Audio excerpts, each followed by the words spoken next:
Hello candidates, I am going to dictate you a passage from Progressive magazine. So please get ready for the dictation. The dictation will start after 15 seconds.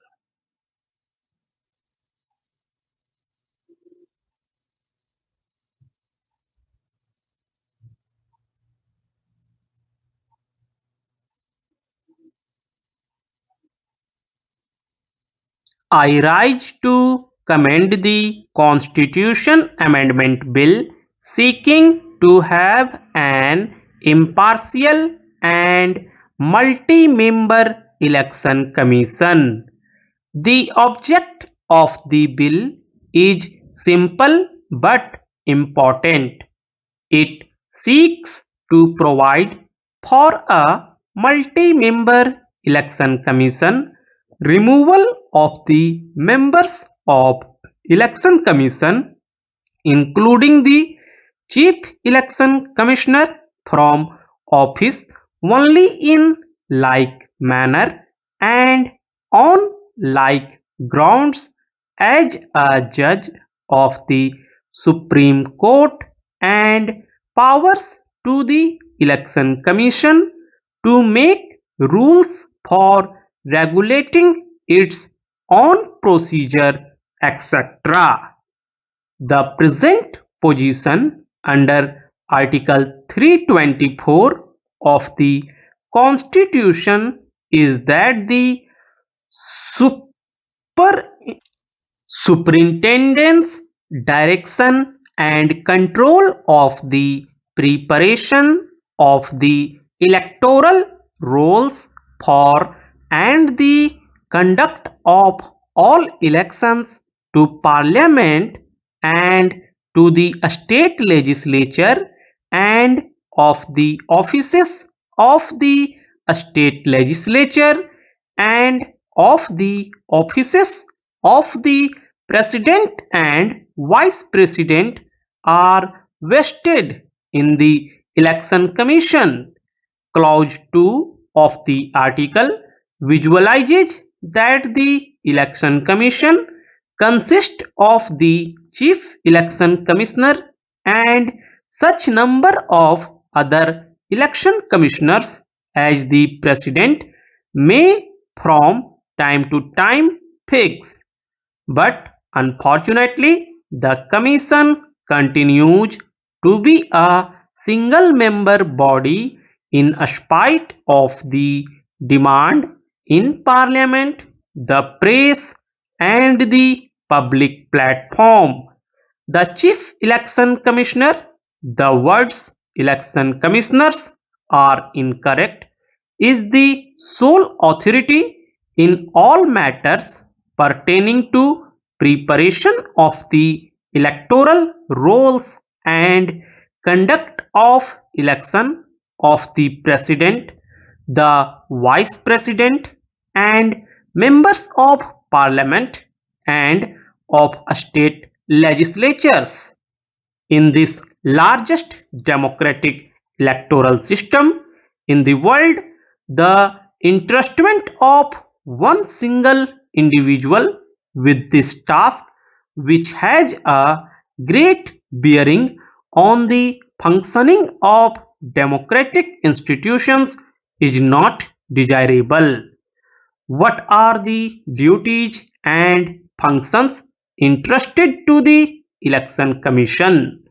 Under the Constitution and the law, the functions of the Chief Election Commissioner are: he superintends, directs, and controls elections to Parliament, the state legislatures, and to the offices of the President and Vice President.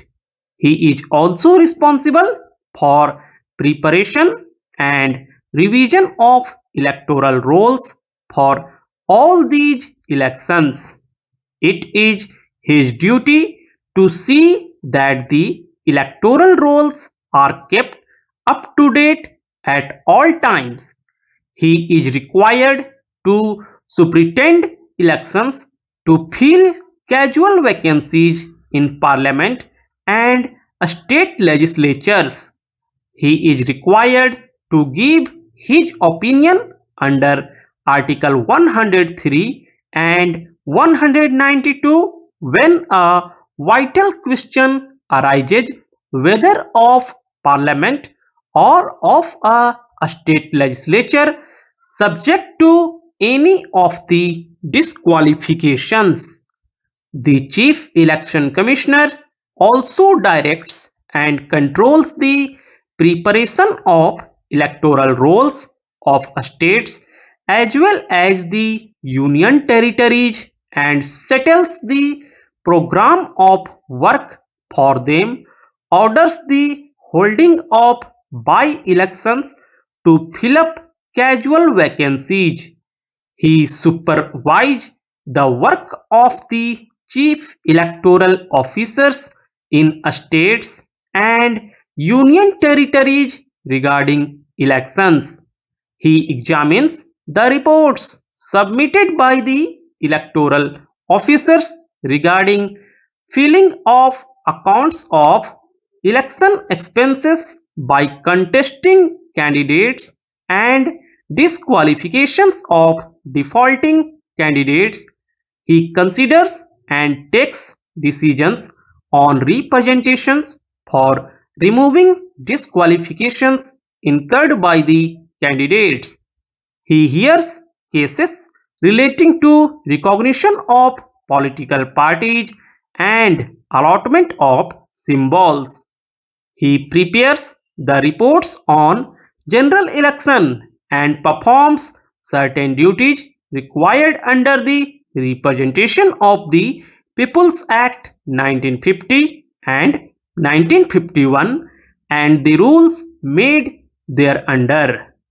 He undertakes extensive tours for supervising the preparation of electoral rolls and conducts elections also and holds conferences.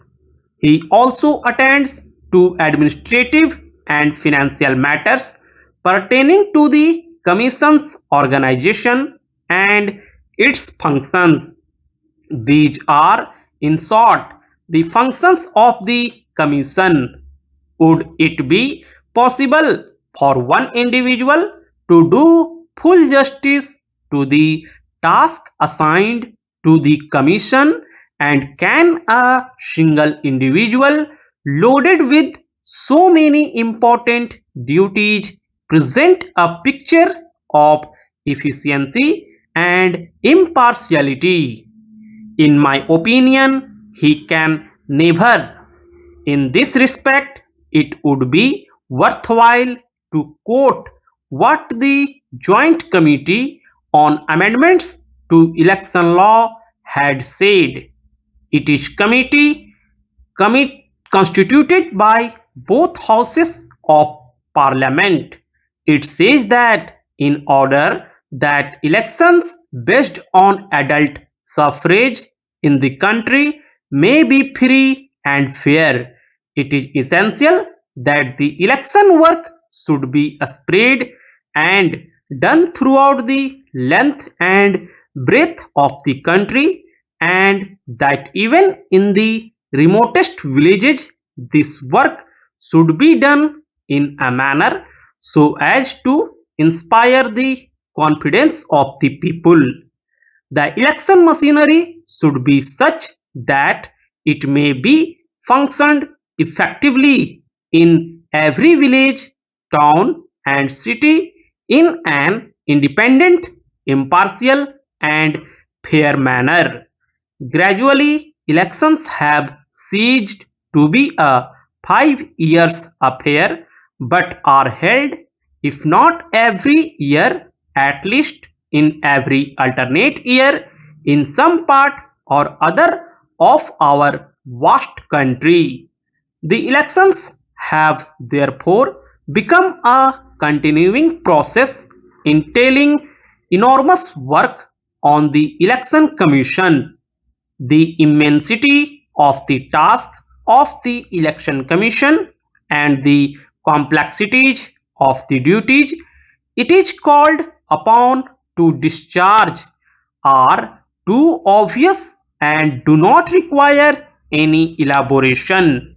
It is too great a burden for a single person to exercise supervision, direction, and control effectively on the whole process of elections throughout the country.